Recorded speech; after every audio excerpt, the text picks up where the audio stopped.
नमस्कार साथियों, जय माँ गंगे, हर हर गंगे।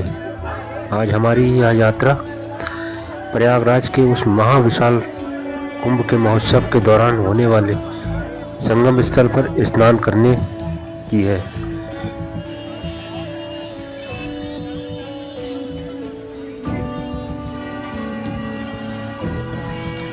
हमारी यात्रा हरिद्वार से सूबेदारगंज तक की थी और हम सूबेदारगंज के रेलवे स्टेशन पर उतरकर हमने पैदल मार्ग के द्वारा प्रयागराज संगम स्थल की ओर निकल चले। श्रद्धालुओं की भीड़ काफ़ी होने के कारण यहाँ पर ऑटो बड़ी मुश्किल से मिलते हैं तथा संगम स्थल पर जाने के लिए ऑटो का किराया 150 से 200 रुपये और आप बाइक सवारों से भी बाइक में बैठकर संगम स्थल तक पहुँच सकते हैं। परंतु हमने पैदल मार्ग को उचित समझा और पैदल मार्ग की यात्रा कम से कम संगम स्थल पर जाने के लिए 12 किलोमीटर तक की है और तत्पश्चात आगे हमें 2-3 किलोमीटर मेला क्षेत्र में चलने के उपरांत तब हमें संगम स्थल पर पहुंच पाएंगे।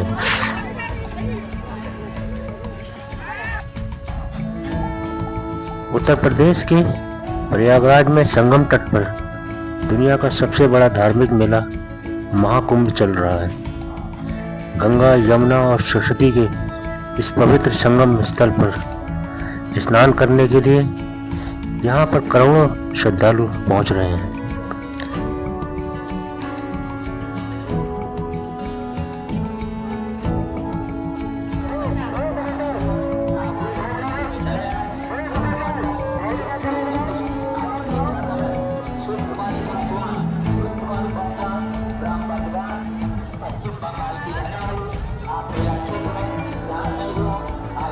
गंगा और यमुना नदियों के किनारे 8 नए स्थायी घाट महाकुंभ के दौरान तीर्थयात्रियों को सुरक्षित स्नान की सुविधा प्रदान करेंगे।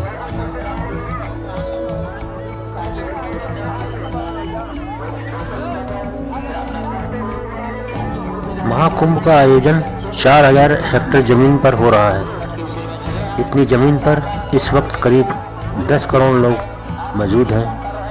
यह एरिया 25 सेक्टरों में बांटा गया है। प्रशासन ने संगम तट पर 41 घाट तैयार किए हैं, जिसमें से 10 पक्के और 31 अस्थायी घाट हैं। जो तीर्थयात्री अपने वाहन से संगम स्थान पर आना चाहते हैं उनके लिए पार्किंग की सुविधा भी बनाई गई है। सेक्टर नंबर 2 में पार्किंग बनाई गई है, जहां से संगम स्थल की दूरी मात्र 2 किलोमीटर की है। संगम घाट सेक्टर 3 और 4 में आते हैं। झूसी घाट में सबसे ज़्यादा सेक्टर बनाए गए हैं। 11 सेक्टर से लेके सेक्टर 22 तक झूसी घाट में है और अरेल घाट में सेक्टर 23, 24, 25 है। तेलियागंज घाट में 10, 9, 8, 6, 7 सेक्टर बनाए गए हैं और एक दूसरे से जोड़ने के लिए सेक्टरों को यहाँ पर अस्थायी पीपा पुल को भी निर्माण किया गया है।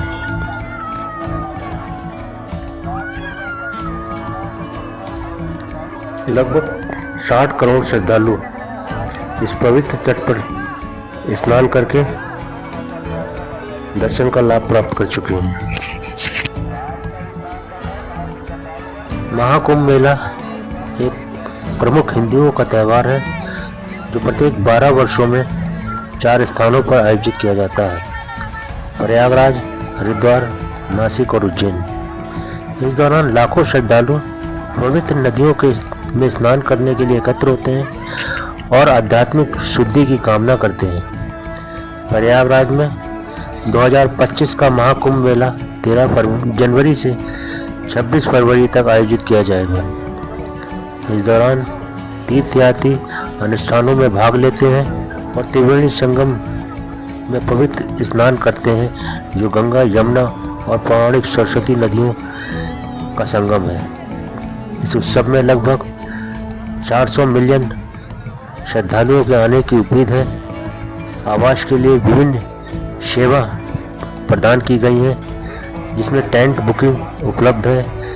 ये टेंट बुनियादियों से लेकर लग्जरी सेटअप तक की श्रेणियों में आते हैं, जो अलग अलग प्राथमिकताओं को अनुरूप सुविधाएं प्रदान करते हैं।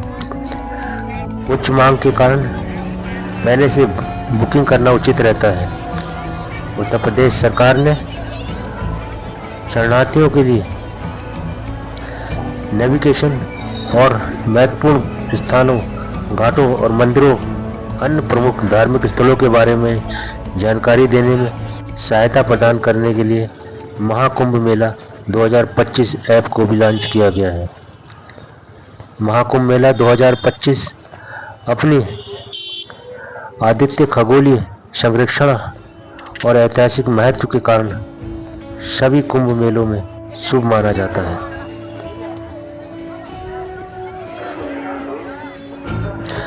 भारतीय रेलवे ने प्रयागराज आने वाले तीर्थयात्रियों की भारी भीड़ की संख्या को ध्यान में रखते हुए महाकुंभ मेला 2025 के लिए व्यापक व्यवस्थाएं लागू कर रहा है। 50 दिन में करीब 13,000 ट्रेनें चलेंगी, जिसमें से 10,000 नियमित ट्रेनें और 3,000 विशेष ट्रेनें शामिल हैं।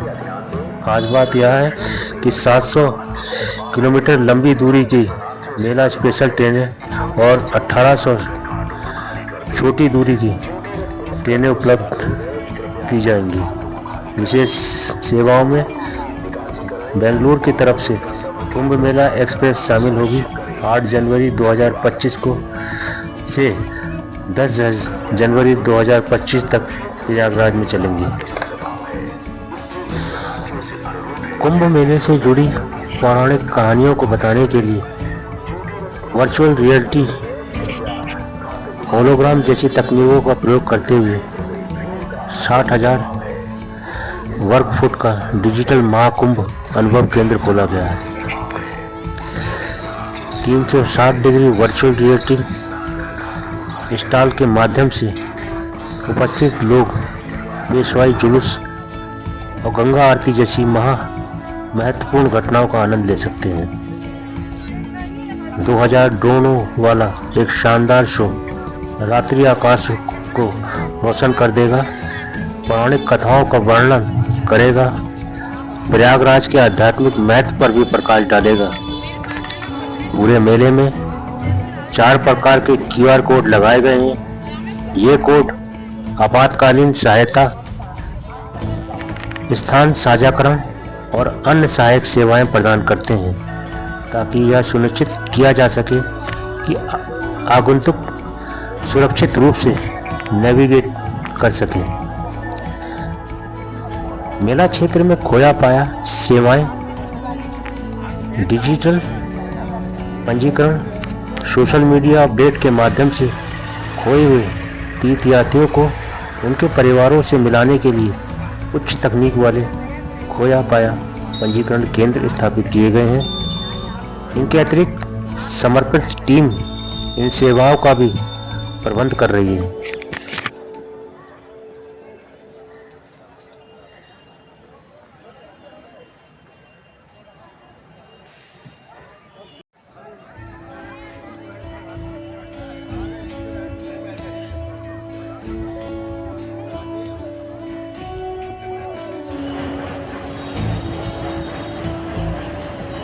अगर आप मेला क्षेत्र में अपने परिवार के साथ में स्नान के लिए जा रहे हैं तो केवल आवश्यक वस्तुएं ही ले जाएं और निर्धारित दवाएं भी अपने साथ में रखें।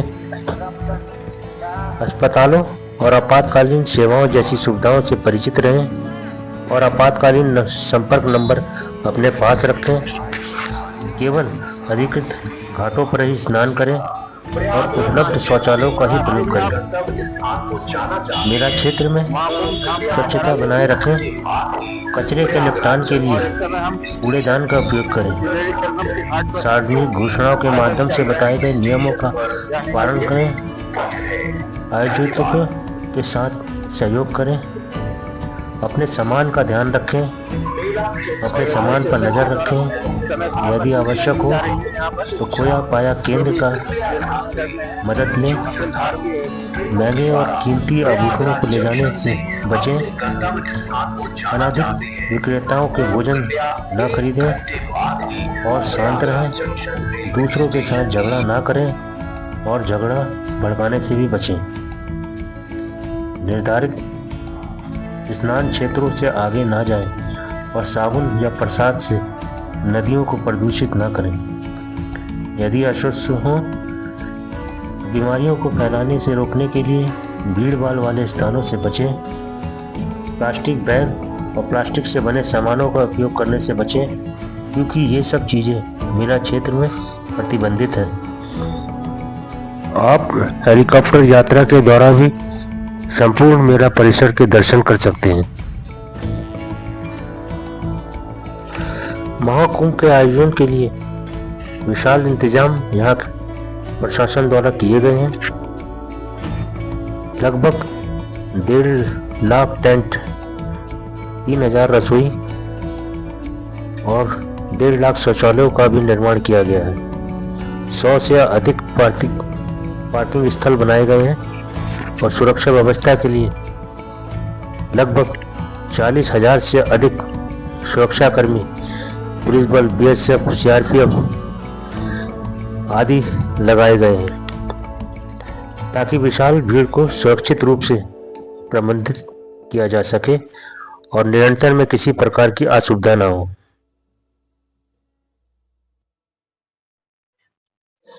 महाकुंभ मेले के दौरान विशेष स्नानों का भी प्रबंध किया गया है। अमृत स्नान, जिन्हें सबसे पहले शाही स्नान कहते हैं, पर सबसे अधिक श्रद्धालु संगम स्थल पर स्नान करते हैं। इस साल प्रमुख अमृत स्नान 14 जनवरी मकर संक्रांति को हुआ, 29 जनवरी मौनी अमावस्या को हुआ, 3 फरवरी बसंत पंचमी को, 12 फरवरी माघी पूर्णिमा को और अंतिम स्नान 26 फरवरी महाशिवरात्रि को होगा। कुंभ को लेकर सटीक इतिहास का पता नहीं चलता है, लेकिन कुछ ग्रंथों में बताया गया कि यह सतयुग से लग रहा है और कुछ ने यह भी कहा है कि करीब 850 साल पुराना है। कुछ विद्वानों का कहना है कि कुंभ की शुरुआत आदि शंकराचार्य गुरु द्वारा की गई।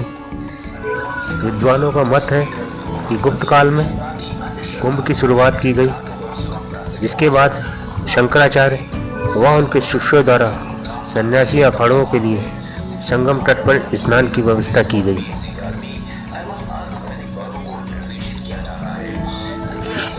हमें प्रयागराज संगम स्थल पर गंगा और यमुना तो दिखाई देती हैं, परंतु सरस्वती नदी दिखाई नहीं देती, क्योंकि वह नदी भूमिगत हो चुकी है।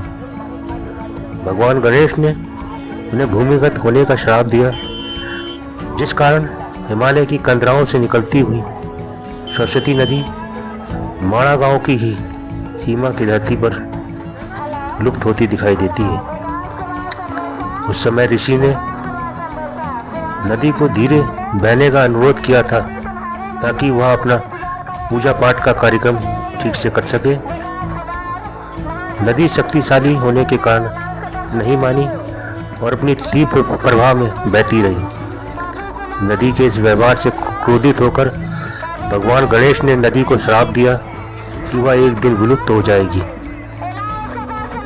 तत्पश्चात देवी सरस्वती ने भी माँ गंगा पर पलटवार किया और सरस्वती माँ ने भी गंगा को श्राप दिया कि वह पृथ्वी पर नदी बनकर बहने के साथ साथ मनुष्यों के पापों और अस्थियां ढोने का भी काम करेगी। सरस्वती नदी के विलुप्त होने के पीछे कई तरह की कहानियां हैं और इसे ढूंढने के लिए एक तरह की योजनाएं भी हैं, जो बहुत से लोग ऐसे भी हैं जिन्हें सब यह कहानी लगती है। आज हम आपको ले चलते हैं देश के अंतिम गांव माणा में, जहां सरस्वती नदी मौजूद है गंगा यमुना के साथ हमेशा उनका नाम लिया जाता है और वह है सरस्वती नदी। माना जाता है कि उत्तर प्रदेश के प्रयागराज के त्रिवेणी घाट में गंगा यमुना के साथ सरस्वती नदी का भी संगम होता है। पर यह सुनने और देखने को मिलता है कि तिब्बत सीमा से लगते ही अंतिम गांव माणा में सरस्वती नदी को देखा जा सकता है, जहां वो भूमिगत होती हुई दिखाई देती है। यह भीम पुल के उस के पास है। प्रयाग में सरस्वती नदी बहती है और कहा जाता है कि यह अंडरग्राउंड है, जो दिखाई नहीं देती है, पर यहाँ पर उनका भी संगम हो जाता है। बद्रीनाथ से 4 किलोमीटर आगे माणा में सरस्वती नदी के तट पर वेद व्यास महाभारत की रचना कर रहे थे। तो उस वक्त सरस्वती नदी के बहाव में शोर के कारण गणेश व्यास को ठीक से सुन नहीं पा रहे थे। इससे क्रोधित होकर व्यास ने सरस्वती नदी को श्राप दिया और वह धरती में समा गई। इस समय हम अरहल घाट झूसी की तरफ सेक्टर 22 में हैं। आप देख पा रहे हैं कि यहाँ पर नागा बाबाओं के अखाड़े लगे हुए हैं और काफ़ी संख्या में नागा बाबा यहाँ पर अपने भक्तों को आशीर्वाद प्रदान कर रहे हैं। आज के दिन 21 तारीख तक नागा बाबा आदेश जा चुके हैं और जो कुछ बचे हैं वे 26 तारीख का इंतज़ार कर रहे हैं कि कब शिवरात्रि आए और कब मेले की रौनक दोबारा से वापस आए। मेले में इस समय भारी संख्या में भीड़ चल रही है और कृपया जब भी आप आए तो भीड़ से बच के रहें। और यहाँ पर साधु महात्माओं या संतों के द्वारा यहाँ पर विशेष भंडारे का भी आयोजन किया जाता है और यहाँ सुबह शाम लंगर या भंडारे चलाए जाते हैं। हर हर गंगे, जय माँ गंगे। माँ गंगे अपने सभी भक्तों की सारी मुराद पूरी करे, उनके पापों और कष्टों को हरे, यही मेरी कामना है। यात्रियों की सुविधाओं को ध्यान में रखते हुए यहाँ की सरकार ने गंगा नदी के ऊपर लगभग 30 पीपा पुल का निर्माण किया है, ताकि भीड़ कुंभ की उत्पत्ति बहुत पुरानी है और उस काल के समय की है जब समुद्र मंथन के दौरान अमरता को प्रदान करने वाला अमृत कलश निकला था। इस कलश के लिए राक्षसों और देवताओं के बीच भयंकर युद्ध हुआ। अमृत कलश को असुरों से बचाने के लिए जो देवताओं से अधिक शक्तिशाली थे, उन देवताओं की सुरक्षा बृहस्पति, सूर्य, चंद्र और शनि को सौंपी गई। 4 देवता असुरों से अमृत कलश को बचाकर भागे। इसी दौरान असुरों ने भी देवताओं का पीछा किया और 12 दिन और रात तक उनका पीछा करते रहे। पीछा करने के दौरान देवताओं ने कलश को हरिद्वार, प्रयाग, उज्जैन और नासिक में रखा। इस पवित्र कलश को रखते समय अमृत की कुछ बूंदें इन स्थानों पे गिरी गई और इसीलिए यहाँ पर हर 12 साल में इन 4 जगह पर महाकुंभ का आयोजन किया जाता है। जय माँ गंगे, हर हर गंगे। साथियों, यहाँ बने हुए लगभग सभी घाटों में हमने 4 दिन यहाँ रुककर स्नान किया। तत्पश्चात आज हम अपने गंतव्य स्थान हरिद्वार की ओर प्रस्थान हो रहे हैं। आप सबको मेरे द्वारा बताए हुए माँ गंगा के इस पवित्र तट के संगम स्थल पर की जानकारी आपको कैसी लगी, कृपया करके मेरी पोस्ट को लाइक करें, शेयर करें और कमेंट करें। अगर आप मेरे चैनल में नए हैं तो मेरे चैनल को सब्सक्राइब करें और बेल आइकन का बटन को दबाएं।